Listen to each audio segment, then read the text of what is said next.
The massive ship called Leviathan moved through space like a small metal world. It was the biggest thing humans had ever built, carrying 10,000 people on their journey between stars. The ship had been traveling for over 100 years. Captain Han Sunmai walked slowly along the glass wall of the observation deck. Through it, she could see countless stars shining against the darkness. Some crew members said they found the view frightening, all that empty space making them feel small and lost. But Sunmai had been born on this ship, like her mother and grandmother before her. To her, this was just home. The observation deck was quiet this cycle, with most crew members attending to their duties throughout the ship's many sections. Sunmai enjoyed these moments alone.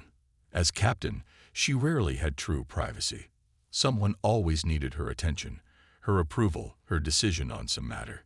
"Captain," a voice called, breaking her thoughts. Sunmi turned to see Navigation Officer Kim Tae-ho entering the deck, his face showing unusual excitement despite his efforts to appear calm. "What is it, Tae-ho?" she asked. "We've detected something, Captain." Tae-ho held out his datapad. The long-range scanners picked up signals from the Proxima Centauri system. They appeared to be artificial. Sun Mi took the pad, her fingers suddenly cold. She studied the wavelength patterns on the screen. They showed clear regularity, not the random noise of natural cosmic events but organized patterns. Someone or something had made these signals. "How certain are we?" she asked quietly. "The AI gives it a 97% probability," Tae-ho replied. "Dr. Kang and her team have been analyzing it for the past 6 hours. They waited until they were certain before bringing it to you." Sun Li nodded, appreciating their thoroughness. False alarms had happened before, raising hopes only to dash them when natural explanations were found. But 97% was beyond reasonable doubt. "Has anyone else been informed?" "Only the science team working directly with the data," Tae-ho said. Sun Mai handed the pad back to him, her mind racing with implications. 5 generations of her family had served as officers aboard the Leviathan. Her great-great-grandmother had been among the first crew to leave Earth, knowing she would never see home again. Her grandmother had navigated a dangerous dust cloud that damaged part of the ship's outer hull. Her mother had managed resource allocation during a critical systems failure. But none of them had faced what now lay before Sunmai. First contact with an alien intelligence. "Alert the Council," she said, her voice steady despite her racing heart. "Then prepare a course adjustment. We need to investigate these signals directly." "Yes, Captain." Tae-ho turned to leave but paused. "Captain, if I may, this is what we've been searching for all along, isn't it? What the Leviathan was built for." Sun Mi nodded slowly. "Yes, though I sometimes wondered if we would find it in my lifetime, or any lifetime." After Tae-ho left, Sun Mi remained at the window, looking toward where Proxima Centauri would be, though it appeared as just another distant star from this distance. Soon the news would spread throughout the ship, and the calm routine they'd maintained for generations would change forever. The council meeting 2 hours later was anything but calm. The 12 members representing different ship departments and population groups sat around the circular table, their voices overlapping as they argued. "We should send a message immediately," said Park Jin-woo, the head of communications. "If we can establish a dialogue." "And say what exactly?" interrupted Lee Mai-rae from security. "We know nothing about them. What if our message is taken as a threat?" Sun Mi let them talk, observing the range of reactions. Fear, excitement, caution, eagerness, all were present around the table. Council Elder Yoon Seok-min, at 93 the oldest person on the ship, raised his hand for silence. The room gradually quieted. "I have lived my entire life on this ship," he said slowly, "as did my parents and grandparents before me. We have all known our purpose, to seek out other intelligent life among the stars. Now we may have found it." He looked around at each face. "This is not merely our mission. It is our destiny." Sun Mi nodded respectfully to the elder before addressing the group. "We are changing course to investigate the signals, This will delay our arrival at our original destination by approximately 6 months. Chief Engineer Ba, will our resources handle this adjustment? Chief Engineer Ba Ju-won nodded. Yes, Captain. We have sufficient fuel and supplies. Dr. Kang, what more can you tell us about these signals? Sun Mai asked. Dr. Kang, He-jin stood and displayed the data for all to see. The signals show mathematical patterns, specifically prime number sequences. This suggests they are deliberately created to attract attention from other intelligent species. They are being broadcast widely, not targeted at us specifically. This information created another buzz of conversation around the table. They're looking for contact, someone said. Or laying a trap, another voice countered. Sun Mai raised her hand for quiet. All possibilities must be considered. We will proceed with caution. Dr. Kang's team will continue analyzing the signals. Navigation will plot our approach to allow observation from a safe distance. Communications will prepare potential response messages for Council approval. Security will review all first contact protocols. After assigning further tasks and dismissing the Council, Sun Mai returned to the bridge where the crew was already implementing the course change. She watched as the massive engines of the Leviathan hummed to life, their power vibrating subtly through the deck beneath her feet. The main view screen showed their new course, a gentle arc that would bring them to Proxima Centauri in just under 8 months. To that distant star where someone or something was sending signals into the darkness, perhaps wondering, as humans had for centuries, if they were alone in the universe. Sun Mai thought of Earth, now so distant that messages took years to travel between them.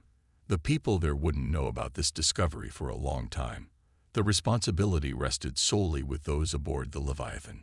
10,000 lives under her command.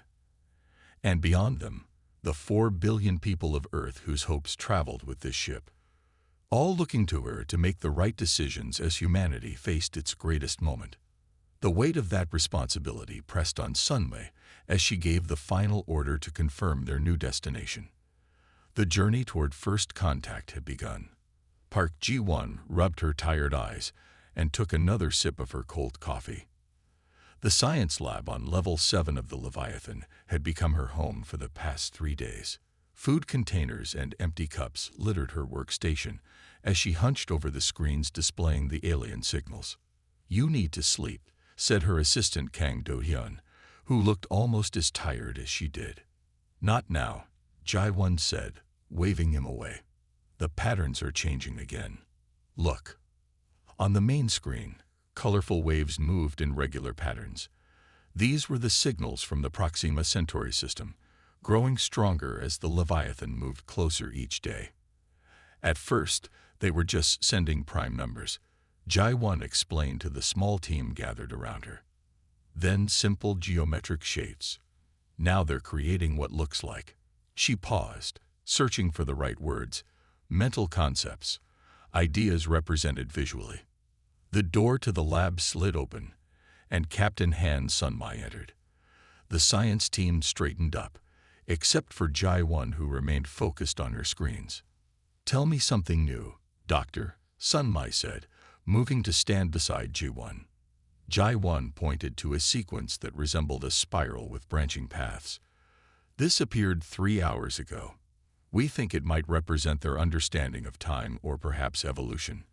It's not linear like how we typically view these concepts. She switched to another screen showing a different pattern. And this seems to be teaching us their number system. But it's base 8, not base 10 like ours. Sun Mai studied the displays. 4 months had passed since they changed course toward Proxima Centauri.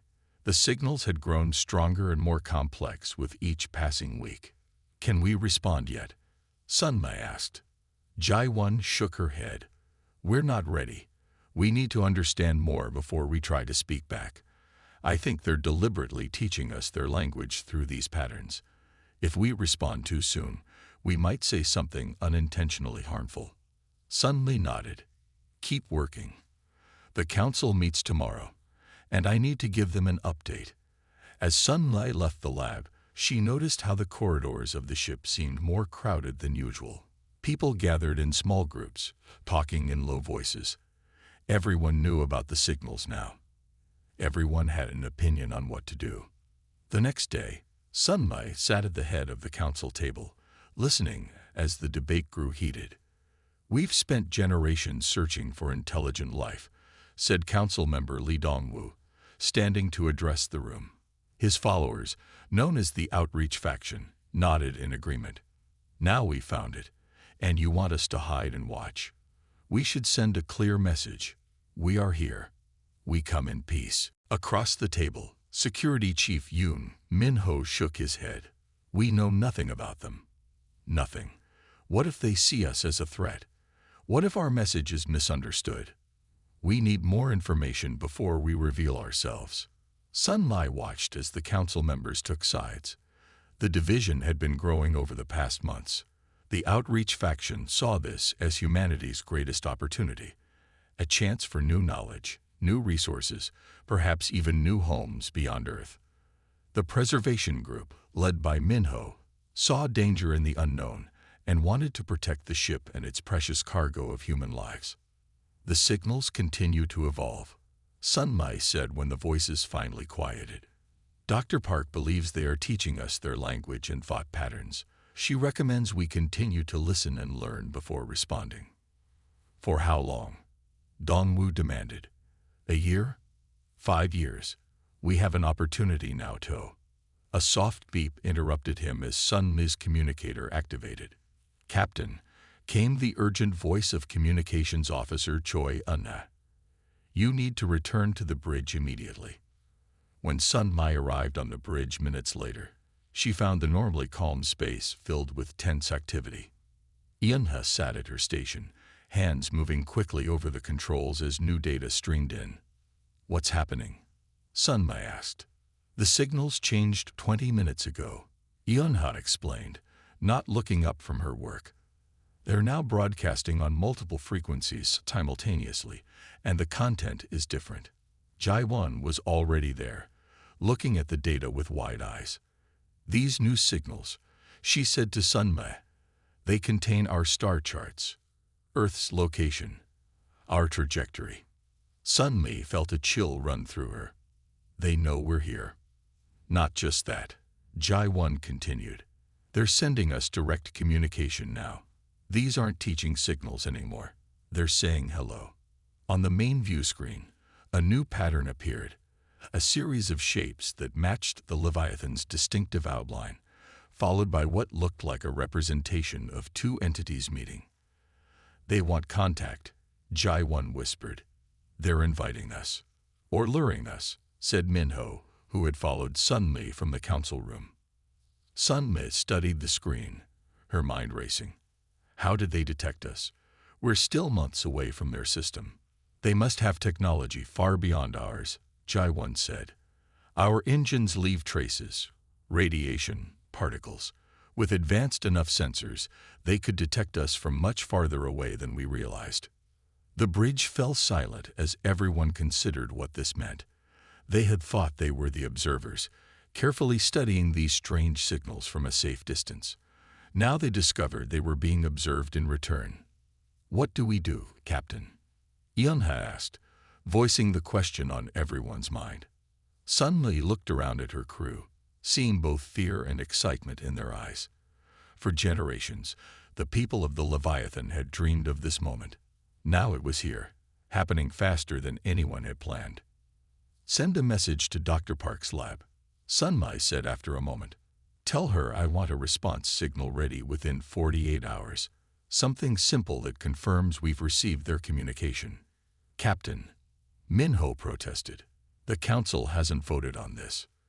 "There's no time for a vote," Sun Mi replied calmly. "They know we're here. Silence now would be a response in itself, and possibly the wrong one."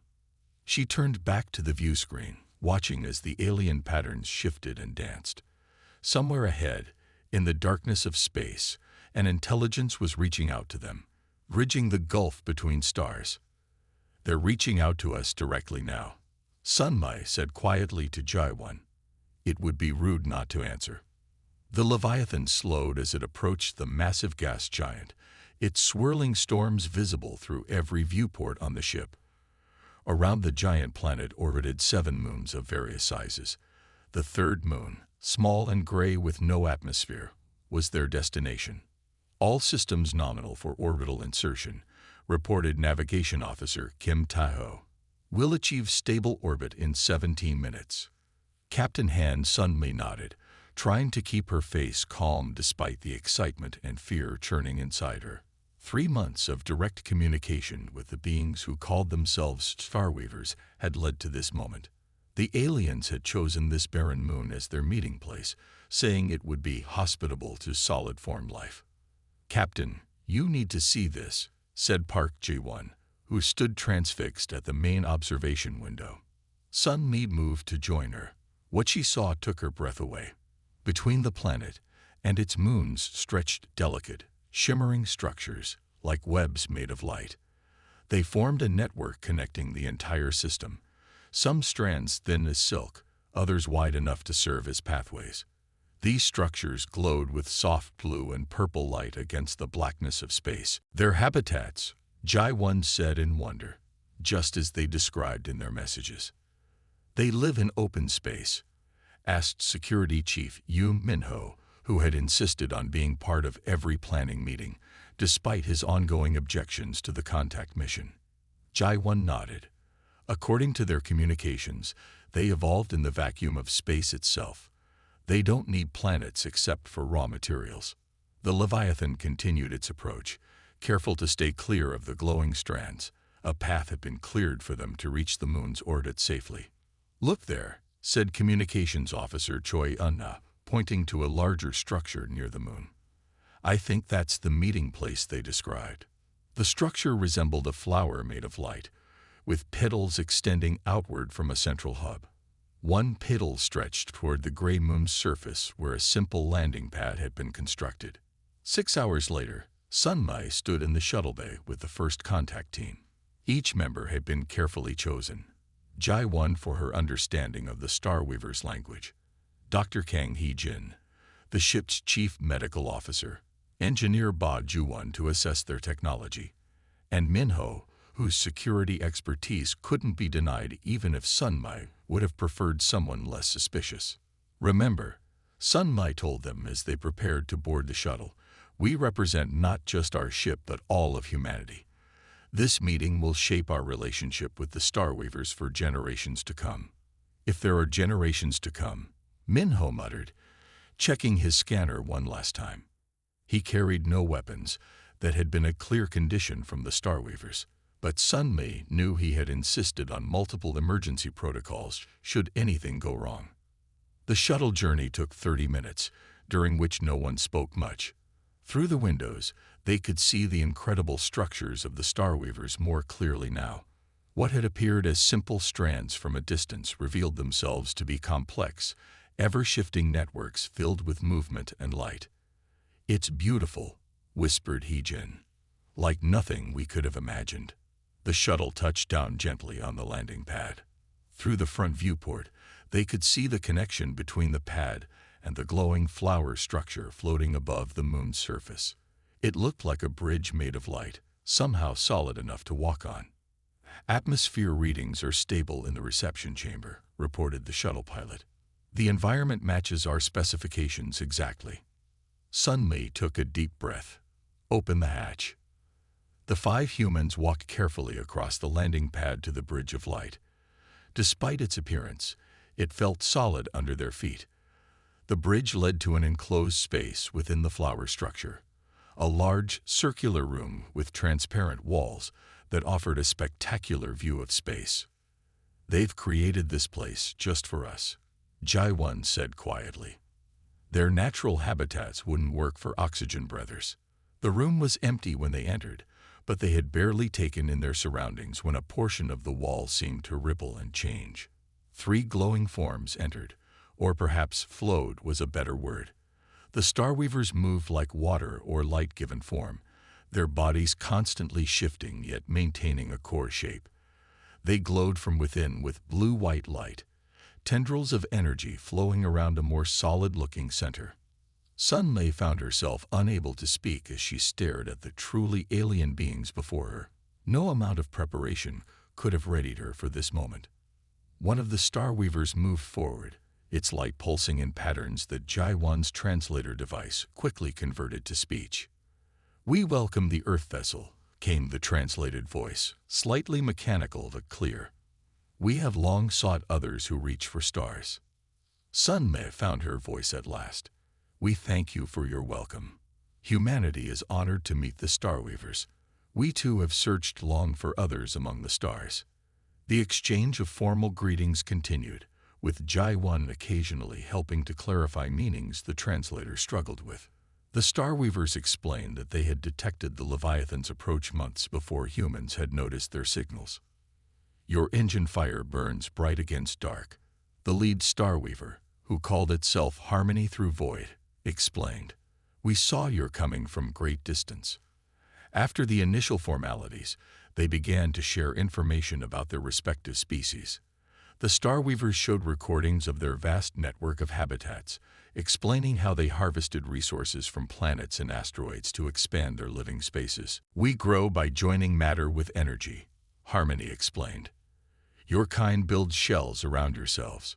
We build pathways between worlds." In turn, the humans shared images of Earth and explained the purpose of the Leviathan's journey, to find new knowledge and connections with other intelligent life. As the meeting continued, however, Sun Mei began to notice a pattern in the Star Weavers' questions.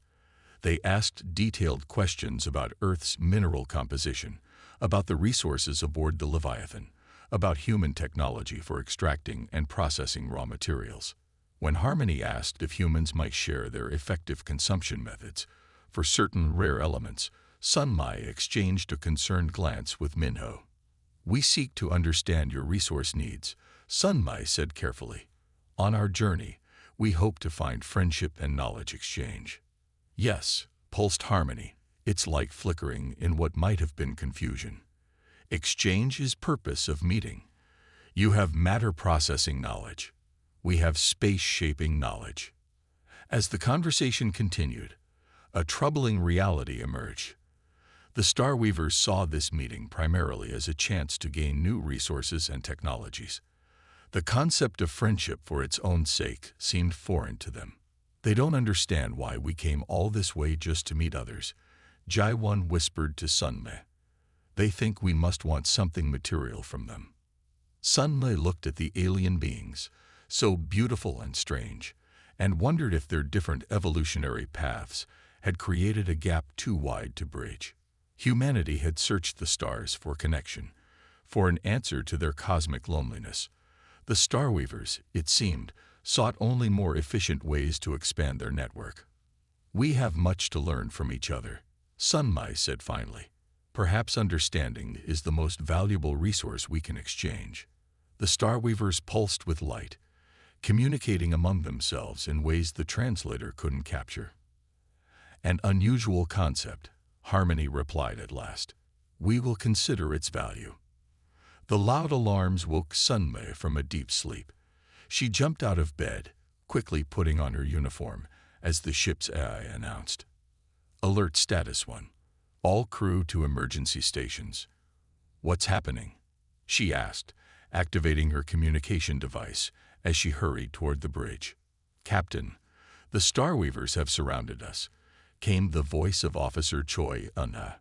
"At least 30 of their vessel entities have positioned themselves around the Leviathan. They appeared without warning about 10 minutes ago." Sun Li broke into a run. When she reached the bridge, the main screens showed the situation clearly. The Leviathan floated in space, still in orbit around the barren moon, but now encircled by glowing, moving forms. These weren't like the 3 Star Weavers they had met in the flower structure. These were much larger, some nearly as big as the Leviathan itself, and their light pulsed with rapid, sharp patterns that suggested agitation. "Have they sent any messages?" Sun Mei asked, taking her place at the command chair. "Yes," said Jai-Wan, who had arrived before Sun Mei. Her face was pale with worry. "But they're not making sense. The translator is struggling with their speed and frequency." "Show me," Sun Mai ordered. The screens displayed the incoming message patterns. Even to Sun Mai's untrained eye, they looked different from the careful, measured communications they'd received before. These were jagged, repetitive, urgent. Jai-1 worked frantically at her station, adjusting parameters on the translation system. I think, yes, I'm getting it now. She looked up with fear in her eyes. They're saying our ship is a weapon. They're calling us the Burning One and demanding we cease fire functions. What? Sun Mai was confused. We haven't activated any weapons. We don't even have our engines running at full power. It's the fusion reactors, said Chief Engineer Ba, who had been analyzing the data. Our main power source. They've somehow scanned deep into our ship and detected them. But why would they see that as a weapon? Sun Mai asked. Because to them, it might be, Jai-1 realized suddenly. Remember how they describe themselves as joining matter with energy. Their entire existence is based on controlled energy manipulation. Our fusion reactors must look like weapons of mass destruction to them, like we're containing explosions at our core. Security Chief Yoon Min-ho entered the bridge, already giving orders to his security team through his communicator. Captain, we need to activate defensive systems immediately. Their positioning suggests they're preparing to attack. No, Sun Mai said firmly. That would only confirm their fears. Then what do you suggest? Min-ho demanded. We sit here and let them strike first. Sun Mi moved to Jai-1's station. Can you send them a message? Tell them our engines are for movement only, not weapons. Jai-1 tried, sending the patterns that should convey their peaceful intentions. The response came back immediately, more jagged, more urgent patterns. They don't believe us, Jai-1 said after reading the translation. They say all energy containment has dual purpose. She looked up at Sun Mai with sudden understanding. There's something else too. They keep referring to our ship as if it's a single entity. I don't think they understand that we are many individuals inside one vessel. What do you mean? Sun Mai asked. Their communal consciousness doesn't work like our individual minds. Jai-1 explained quickly. When they look at the Leviathan, they see one being with a dangerous energy core, not thousands of humans living inside a ship. They think we are the ship. The situation was deteriorating quickly. The Starweaver vessels were moving closer, their light patterns becoming more agitated. On the bridge, the tension was thick enough to cut with a knife. Captain, we need to take action, Min-ho insisted. If they attack. They won't attack if they understand us, Sun Mai interrupted. She stood silent for a moment, thinking hard, then made her decision. Ji-1, send them a new message. Invite one of them aboard the Leviathan. The bridge fell silent in shock. Aboard our ship, Min-ho finally sputtered. That violates every first contact protocol we have. The protocols weren't written for this situation, Sun Mai replied calmly. They need to see us as we truly are, many individuals living and working together. Words aren't enough. They need to witness it. Min-ho was not convinced. And if they use this opportunity to attack us from within, then we would be no worse off than we are now, Sun Mai said. But I don't believe that's their intention. They're afraid of us, not angry at us. She turned to Jo-1. Send the invitation. Make it clear that we want to show them our true nature, that we are many beings, not one. Jai-1 nodded and began composing the message. The minutes that followed were tense as they waited for a response. Finally, the translation came through. They've agreed, Jai-1 said with relief in her voice. One of their elders, I think that's the right translation, will come aboard. They request access through our main shuttle bay. Inform the council of my decision. Sun Mai told her aide, knowing there would be strong objections. And prepare the crew. Everyone needs to understand what's happening and why it's important. The emergency council meeting that followed was exactly as difficult as Sun Mai had expected. The members were divided, with many outraged at her decision to allow an alien aboard without their approval. This is precisely why we have protocols. Council member Kang shouted. You've put us all at risk without consultation. There was no time for consultation. Sun Mai replied calmly. And sometimes leadership means making difficult decisions when necessary. The safety of this ship and everyone aboard is your primary responsibility, another council member said. Yes, it is, Sun Mai agreed. And I believe this is the safest path forward. The Starweavers misunderstand our nature, seeing us as a single threatening entity. If we can correct that misunderstanding, we can avoid conflict. The argument continued until Elder Yoon Seok-min, who had been silent, finally spoke. Our captain has made her decision, he said, his voice quiet but commanding attention. Now we must support her. If we can't bridge this gap of understanding, then what was the point of coming all this way? His words silenced the room. Sun Mi gave him a grateful nod before addressing the council one more time. The Starweaver representative will arrive in 2 hours. We need to prepare. This may be the most important meeting in human history. As she left the council chamber, Sun Mi felt the weight of her decision.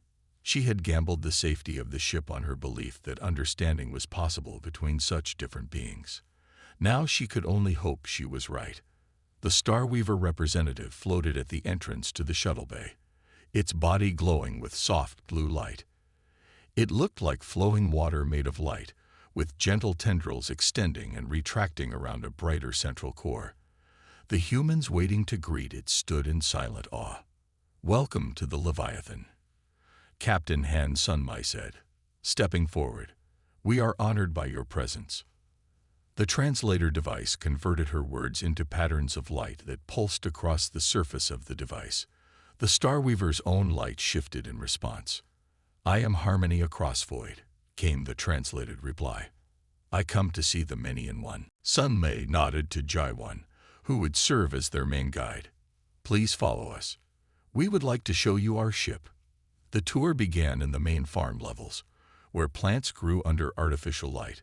Harmony floated slowly between rows of wheat and vegetables, its tendrils occasionally extending toward the green leaves without touching them. These are separate beings, Harmony asked, indicating the plants. Yes, Jaiwan explained. They are alive but not conscious like us. We grow them for food. You consume them to continue your existence, Harmony observed. As we absorb cosmic rays and particles.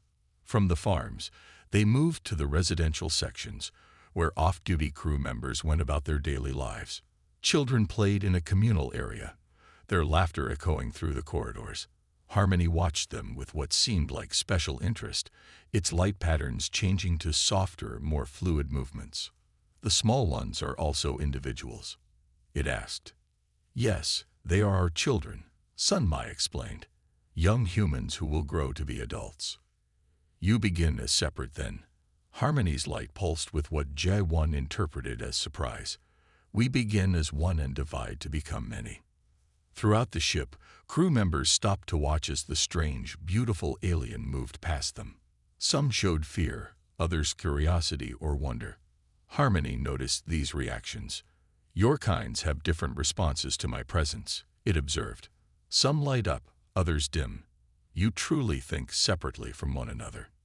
Yes, Sun Mai replied. Each human has their own thoughts, feelings, and choices. That's why we needed you to see us, to understand that we are not a single entity like our ship might suggest. On the second day, they showed Harmony the engine rooms, carefully explaining the purpose of the fusion reactors that had caused such alarm. This energy creates motion, not destruction, Chief Engineer Bod explained. Without it, we could not travel between stars. Harmony's light flickered in patterns that the translator struggled to keep up with. Finally, it responded, We see now. Your containment is necessity, not weapon. Our misunderstanding was great. Meanwhile, in a specially prepared chamber, Sun Mi underwent an experience few humans could imagine. Ji-won and Dr. Kang had worked with the Starweavers to create an interface that would allow Sun Mi to temporarily experience their form of consciousness. She lay on a medical bed, neural sensors attached to her head, as a small portion of Harmony's essence was channeled through the device. The sensation was overwhelming at first, 1,000 thoughts, memories, and perceptions flowing into her mind simultaneously. Unlike human thought, which moved from one idea to the next, the Starweaver consciousness experienced everything at once. She saw / felt / knew the vast network of the Starweavers stretching across their home system. She understood how they existed as both individuals and a collective, sharing experiences while maintaining distinct centers of identity. It was like being a drop of water that was simultaneously part of an ocean, aware of every current and wave. When the connection ended, Sun Mai remained silent for a long time, trying to process what she had experienced. "Are you all right, Captain?" Dr. Kang asked with concern. "Yes," she finally answered. "It was beautiful, different from anything I could have imagined." On the third day, Sun Mai and Harmony met in the observation lounge. The threat of conflict had passed. The Starweaver vessels had withdrawn to a respectful distance, and regular communication was flowing between the species. "Your way is fragmented yet whole," Harmony communicated, its light patterns now familiar to Sun Mai. "We had not conceived that strength could come from separation, as well as unity." Sun Li nodded. "And we never imagined consciousness could exist without boundaries between selves. Your way of being has shown us new possibilities." Together, they watched the stars through the large viewport. Two species so different in their very nature, yet both had reached for the stars. Both had developed intelligence and technology. Both sought to understand the universe around them. "We propose exchange," Harmony said. "Knowledge, not just resources. A place where our kinds can learn from each other." "An embassy," Sun Mai suggested. "Yes, a shared space, some of us with you, some of you with us." The plans developed quickly after that. The Leviathan would host a small group of Starweavers in a specially designed section of the ship. In return, a few brave human volunteers would live aboard Starweaver structures, learning their ways directly. And at the edge of the system, where the Starweavers' territory met open space, they would build something new together, a joint station that would serve as a beacon for both species, a signal to the galaxy that cooperation between vastly different forms of life was possible. 2 weeks later, Sun Mai stood on the observation deck, watching as the first pieces of this new structure began to take shape in the distance. Engineer Kang Junho joined her, his face showing the tired satisfaction of someone who had been working long hours on an important project. "It's really happening," he said, looking at the distant work. "Yes," Sun Mai replied. "The first true collaboration between humans and another intelligent species." They stood in companionable silence for a few minutes, watching the distant lights of Starweavers moving around the growing structure. "Do you think Earth will understand what we found out here?" Junho asked, when our messages finally reached them. Sun Li smiled, thinking of the reports she had been preparing to send back to Earth, reports that would take years to arrive. How could she possibly explain the experience of touching a completely alien mind? How could words convey the beautiful strangeness of the Starweavers? "They'll learn, just as we did," she said finally. "Our greatest achievement wasn't building this colossal ship. It was learning how to reach beyond ourselves." In the darkness beyond the viewport, several Starweavers moved in what Sun Li now recognized as a dance of joy, their light bodies tracing intricate patterns against the backdrop of stars. Soon, the first human volunteers would experience life among them, and more Starweavers would come to live aboard the Leviathan. It was just the beginning of a relationship unlike any in human history, a bridge between fundamentally different ways of being. And as Sun Mai watched the distant stars, she knew that whatever else awaited them in the vastness of space, they had already found something precious, understanding across the deepest of divides. The end.